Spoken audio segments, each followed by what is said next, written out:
एक बार मेरे सोसाइटी के एक दोस्त को सोसाइटी की एक दीदी पे क्रश हो गया और उसने ये ठान लिया कि वो उनको इम्प्रेस करके ही रहेगा, लेकिन एंड तक उसका सारा ख्वाब टूट गया। मैं आपको पूरी स्टोरी स्टार्टिंग से बताता हूं। तो एक बार हम 5 लोग सोसाइटी के प्लेग्राउंड एरिया में खेल रहे थे। मैं, बंटी, विनोद, राज और हमारे साथ एक नया दोस्त था जतिन। अब जतिन के बारे में मैं आपको पहले थोड़ा बता दूं। जतिन है एकदम डम बच्चा, उसको आधी चीजें समझ नहीं आती।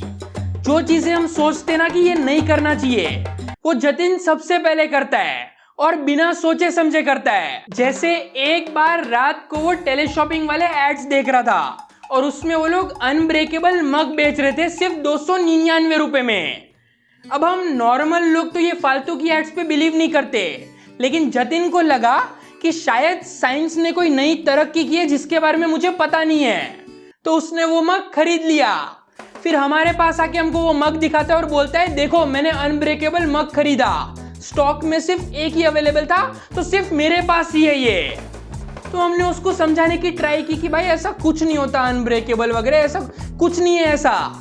तो वो बोलता है, नहीं नहीं तुम लोग मुझसे जलते हो क्योंकि सिर्फ मेरे पास ही है ये, देखना हम ड्रॉप टेस्ट करते हैं, देखना ये पक्का नहीं टूटेगा। तो हमने उस मग को टेरेस से नीचे फेंक दिया। मग के साथ साथ जतिन का दिल भी टूट गया क्योंकि उसको सच में लगा कि वो अनब्रेकेबल है। खैर, तो हम 5 लोग सोसाइटी के प्लेग्राउंड एरिया में खड़े थे और हम लोग डिसाइड कर रहे थे कि आज क्या खेलना है।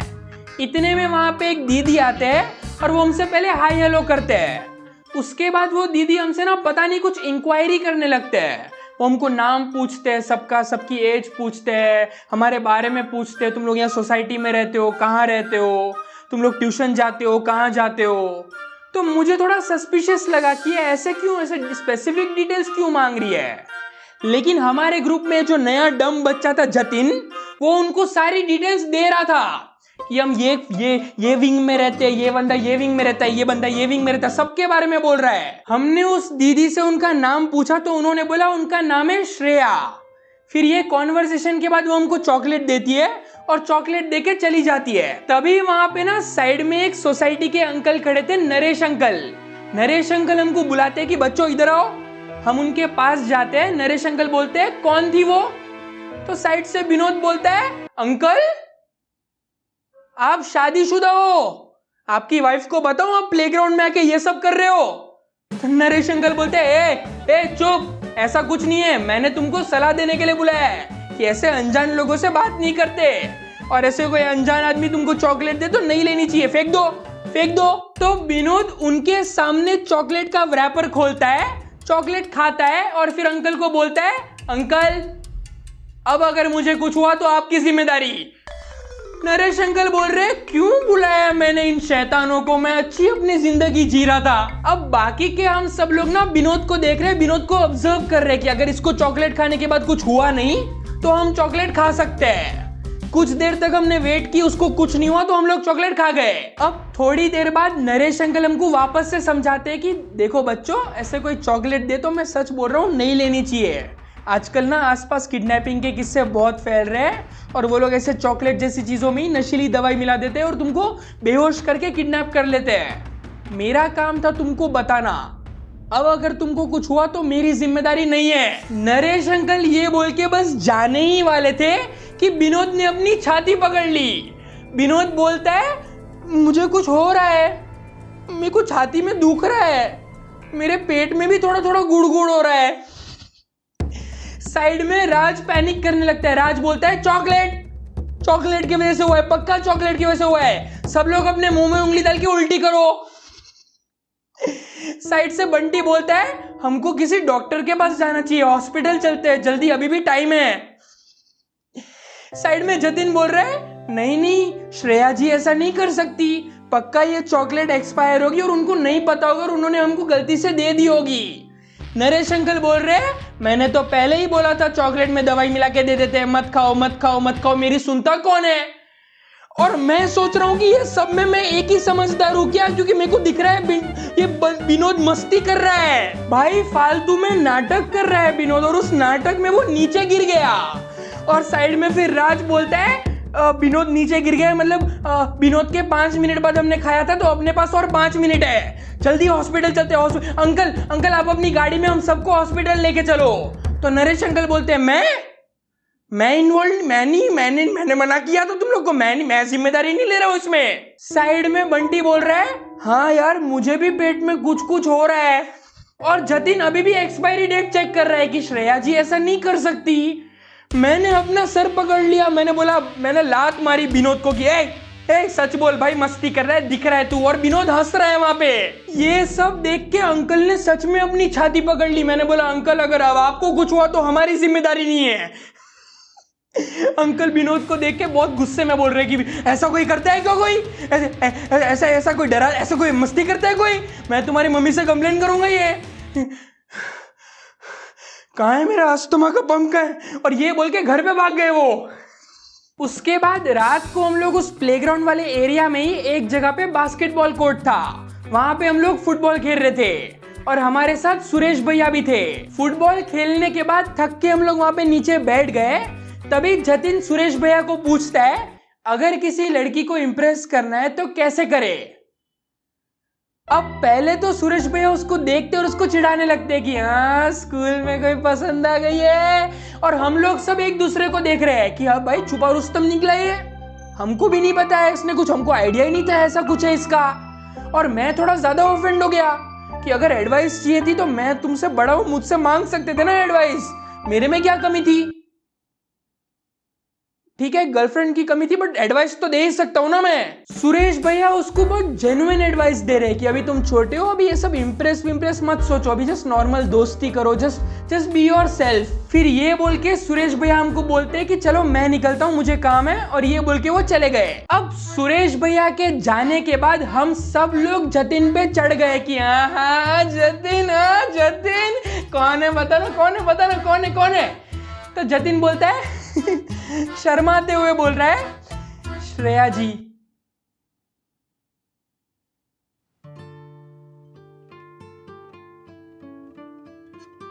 तूने वही सुना जो मैंने सुना? कौन?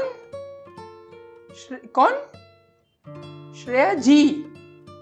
तेरे स्कूल में कोई है श्रेया नाम की लड़की है जिसको श्रेया जी रेस्पेक्ट से बोल? तो वो बोलता है नहीं, आज जो शाम को मिले थे ना वो।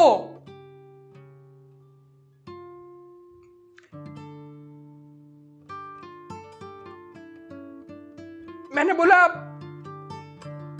तुझे समझ आ रहा है ना तू क्या बोल रहा है?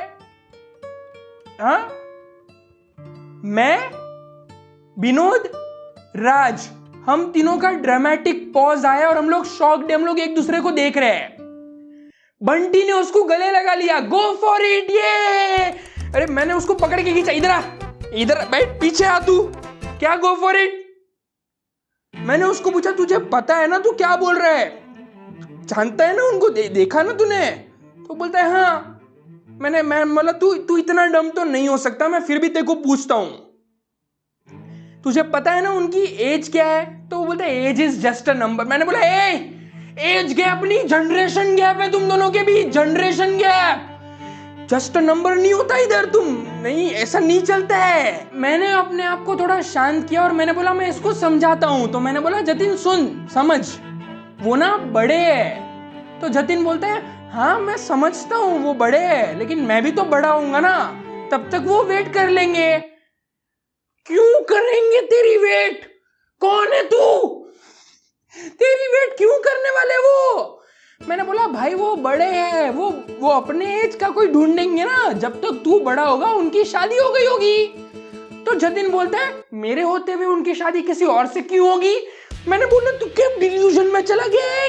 क्या बोल रहा है तू, क्या बोल रहा है? सो जा, जाके सो जा भाई, नींद आ रही है, देखो सपने में नहीं है तू। फिर जतिन हमको बोल रहा है कल भी ना अपन सेम जगह पे सेम टाइम पे खेलेंगे, क्या पता मुझे ढूंढते वो वापस आ जाए। मैंने बोला मैं नहीं समझा सकता यहाँ पे, ठीक है कल खेलेंगे। मैंने बोला बच्चे को नया नया क्रश हुआ है, 2-4 दिन में चला जाएगा। तो अगले दिन हम वापस उसी जगह पे खेलने गए। श्रेया दीदी तो वहां पे नहीं आई, लेकिन वहां पे ना एक दूर एक अंकल खड़े थे, सीनियर अंकल, जो हमको बार बार देखे जा रहे थे। तभी राज मेरे पास आता है और कान में बोलता है भाई वो अंकल देख रहा है, वो अंकल, हाँ, बार बार देख रहे हमको, पक्का किडनैपर है। मैंने बोला नहीं भाई नहीं है कोई किडनैपर, क्या बोल रहे हैं? वो बोल रहे हैं श्रेया दीदी और ये दोनों सेम गैंग में होंगे, देखना दोनों किडनैपर है। श्रेया दीदी ने भी चॉकलेट दी थी ना अपने को, और कितना प्यार से बात कर रहे थे। ये भी देखना, बार बार देख, अभी भी देख रहा है, अभी भी देख रहा है, और ये अलग डर रहा है यहाँ पे। मैंने बोला भाई तू शांत रहे, तू कुछ नहीं होने वाला, तू खड़े रहे, तू यहाँ खड़े रहे, कुछ नहीं होने वाला। अब मैंने राज को तो समझा दिया, लेकिन मैं भी जब उनको देख रहा था ना, मुझे भी ऐसा शक हो रहा था कि वो भाई सच में बार बार हमको देख रहे थे और कुछ ऐसे ऑब्जर्व कर रहे थे हमको। तो मैंने बोला यार कुछ गलत होगा, पता नहीं होगा नहीं होगा, लेकिन जमा करता हूँ सबको मैंने जमा किया। और मैंने बोला अब उन सोसाइटी में जाके कुछ हाइड एंड सीक कुछ और खेलते हैं सोसाइटी में जाके। तो जतिन बोलते हैं नहीं श्रेया जी आती होंगी। तेरी श्रेया जी नहीं आ रही, पहले तो श्रेया जी छोड़, तू श्रेया दीदी बोल, बड़ी दीदी है वो दीदी। वो बोल रहे नहीं तुम्हारे लिए दीदी होंगी, मैं तो श्रेया जी ही बुलाऊंगा। मैंने बोला भाई तेरे को जो करना है कर, अपन निकलते हैं अब यहाँ से, सोसाइटी में खेलते हैं। तो जतिन अभी भी मना कर रहा है। इतने में हम देखते हैं कि श्रेया जी आती है और उनके साथ एक छोटा बच्चा था। तो राज भाई मेरे पास आते और वापस कान में बोलते हैं देख देख देख देख देख एक बच्चे को किडनैप करके देख, और अब देख उनके पास ही जा रही है। मैंने बोला ना दोनों सेम गैंग में, सेम गैंग में। एक काम करता हूँ मैं पत्थर वगैरह जमा करता हूँ, सेल्फ डिफेंस में काम आएंगे। मैंने उसको वापस बोला कि भाई तू शांत हो, तू हमेशा ऐसा एक्सट्रीम पे क्यों चला जाता है, कुछ नहीं होने वाला है, तू शांत रह, यहाँ खड़ा रहे।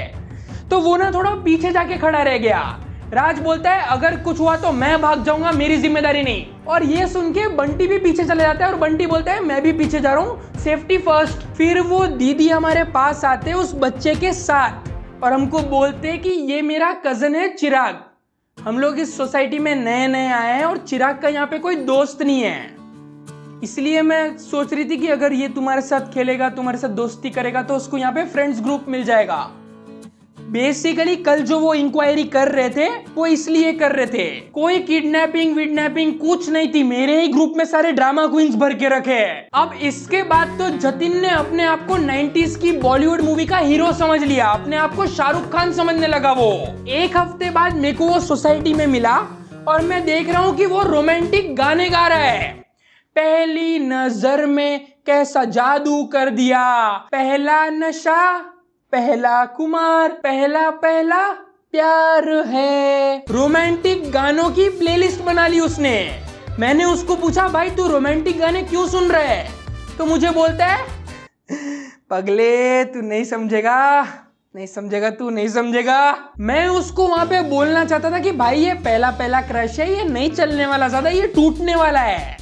लेकिन मैं कुछ बोलूं उसके पहले वो बोलता है मैं ना रोज अपने घर में शाहरुख खान का पोस्ट ट्राई कर रहा हूं, जब हो जाएगा ना तो मैं बताऊंगा। और मैं वहां पे मन ही मन में हंस रहा हूं फुल, ठीक है। मैं अपने मन में कैलकुलेट कर रहा हूं कि ये ज्यादा से ज्यादा कब तक चलेगा, ये कब मैक्सिमम कब तक चल सकता है ये क्रश।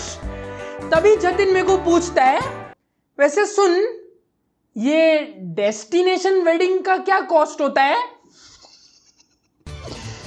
जैसे ही उसने ये बोला ना मेरा फिर दिमाग सरक गया। मैंने बोला ये कुछ ज्यादा हो रहा है, ये कुछ अलग ही डिल्यूजन में चला गया। ये मतलब ये आप सोच रहे हो ये वेडिंग के बारे में नहीं सोच रहा है, ये डेस्टिनेशन वेडिंग के बारे में सोच रहा है। Destination wedding. खैर तो ये सब हुआ। इसके बाद 2-3 हफ्ते तक कुछ खास हुआ नहीं, लेकिन अब जो श्रेया दीदी का जो कजन था चिराग, वो हमारे साथ रोज खेलने आता था क्रिकेट वगैरह। और हम लोग एक नई जगह पे क्रिकेट खेलते थे, जो बास्केटबॉल कोर्ट था जहां हम लोग फुटबॉल खेल रहे थे, वहां पे हम लोग क्रिकेट भी खेलते थे। और श्रेया दीदी जो थी वो चिराग को लेने आती थी हमेशा से 5:30-6 बजे के आसपास। अब जतिन को लगा कि ये एक अपॉर्चुनिटी है श्रेया दीदी को इम्प्रेस करने के लिए, क्योंकि श्रेया दीदी आती है चिराग को लेने के लिए, और जब वो आती है तो उनका थोड़ा इंटरेक्शन हो जाता है। तो उसको लगा कि अगर जब वो आएगी और मैं अगर ऐसा मस्त 6 मारूंगा तो वो देखेगी और इम्प्रेस हो जाएगी। तो इसमें एक दिन श्रेया दीदी आई चिराग को बुलाने के लिए, और वो चिराग को बुला रहे थे तो चिराग बोल रहा था बस 2 मिनट। तो श्रेया दीदी बोल रहे ठीक है जल्दी करो, और वो वहां पे खड़े खड़े देख रहे थे। अब जतिन कर रहा था बैटिंग, और जतिन के माइंड में ये क्लियर था कि अगर मैं 6 मारूंगा तो वो इम्प्रेस हो जाएगी। तो वो 6 मारने के लिए पूरा रेडी हो रहा था, लेकिन सामने बॉलिंग डाल रहा था विनोद। विनोद ने जानबूझ के इतनी फास्ट बॉल डाली और वो सीधा फुल टॉस उसके पांव पे। जैसे ही बॉल लगी वो गिरा नीचे। श्रेया दीदी ने ये देखा और वो अपना डिसीजन रिग्रेट कर रही थी कि मैंने चिराग को किन हैवानों के बीच में भेज दिया है। वो विनोद को बोलती है, विनोद बेटा जरा आराम से खेलो, इतना फास्ट डालोगे तो लग जाएगी ना बेचारे को। अब ये सुन के वो वहां पे मुस्कुरा रहा है। जतिन बोल रहे हैं, देखा मेरी परवाह तो करती है।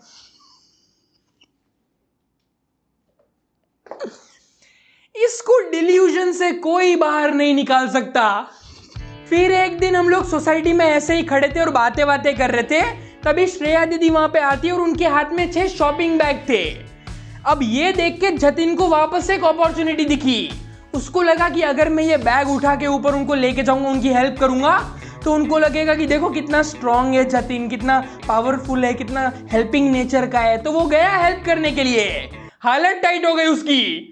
इसके बाद 1 महीना निकल गया और मुझे लगा कि अब तक तो इसका जो ख्याली पुलाव बन रहा था वो खत्म हो गया होगा, लेकिन नहीं। एक बार हम लोग वापस प्लेग्राउंड में मिले और हम लोग ऐसे ही खड़े थे, बातें कर रहे थे। तब वो हमको पूछता है, अब मैं क्या करूं उनको इंप्रेस करने के लिए। इसमें विनोद उसके मजे ले रहा है। विनोद उसको बोलता है कि पुराने जमाने में मैंने देखा है कि लोग ना खून से लेटर लिख के देते थे, तू भी ट्राई कर। और जतिन में दिमाग तो है नहीं, तो जतिन उसको पूछ रहा है, अच्छा खून से लेटर, तो मेरे को पहले हॉस्पिटल जाके खून निकलवाना पड़ेगा कि क्या प्रोसेस होता है उसका। मैंने बोला, ए शांत, इसकी बात मत सुन, नहीं कुछ नहीं करना है, ऐसा कुछ नहीं करना है, ये सब फालतूगिरी। साइड से बंटी बोलता है, मैंने पुरानी मूवीज में देखा है कि जब हीरो हीरोइन को पसंद करता है ना, तो वो क्या करता है, वो अपने गुंडे भेजता है हीरोइन को परेशान करने के लिए। और जब हीरोइन परेशान होती है, बचाओ बचाओ चिल्लाती है, तो हीरो जाके गुंडों को मारता है और उनको, वो लड़की को बचाता है, हीरोइन को बचाता है। अपने को भी ऐसा ही कुछ करना चाहिए। मैं यहाँ पे पागल हो रहा हूँ कि ये क्या चल रहा है। यहाँ पे एक खून के लेटर बोल रहा है, एक बॉलीवुड मूवी के सीन्स बता रहा है। इसमें जतिन बोल रहे हैं, तो एक काम करते हैं, मेरे लिए घोड़ा लाते, घोड़ा, मैं घोड़े में एंट्री लूंगा। मैंने बोला, वापस आओ दोनों, वापस आओ, असली दुनिया में वापस आओ, अपन मूवी में नहीं है। मैंने चींटी काटी दोनों को, भाई अपन मूवी में नहीं है, बाहर आओ। अब ये पूरे महा डिस्कशन के बाद हम लोग सोसाइटी में गए और वहां जाके हम देखते हैं कि श्रेया दीदी आ रही है सुरेश भैया के साथ उनके बाइक पे बैठ के। और हम लोग ने सबने जतिन को देखा। जतिन की शक्ल हो गई इतनी छोटी, रोने जैसी। और पीछे से विनोद गा रहा है, सपना टूटा है तो दिल यूं ही जलता है, हाँ थोड़ा दर्द हुआ पर चलता है। उस दिन हमको एक चीज तो समझ आ गई, सुरेश भैया कोच नहीं प्लेयर है।